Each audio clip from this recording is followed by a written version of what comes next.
Šviežiais laidos produktais rūpinasi ir laidą remia Lidl. Sveiki visi, esu Justinas Kapkovičius, virtuvės šefas, o šiandien mūsų laidoje mes pasigaminsime šokoladinius batonėlius. Ant viryklės statome puodą su vonele. Į vonelę dedame šokoladą.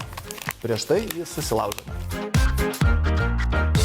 Kol mūsų šokoladas lydosi, mes pasiruošime riešutus ir sėklas. Susismulkiname spanguoles. Ką darysime dabar, tai susismulkinsime mūsų riešutus ir sėklas. Lengviausia tai padaryti su kočėlu. Šokoladas įsilydė, į jį berėme mūsų smulkintus riešutus ir uogas. Viską gerai pramaišame.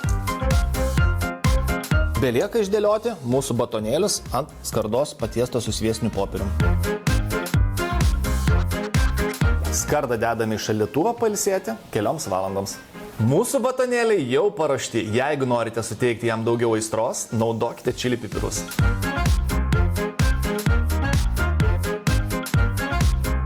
Šiandien tiek, o su manim pasimatysite šviežias idėjos su Lidl per TV3.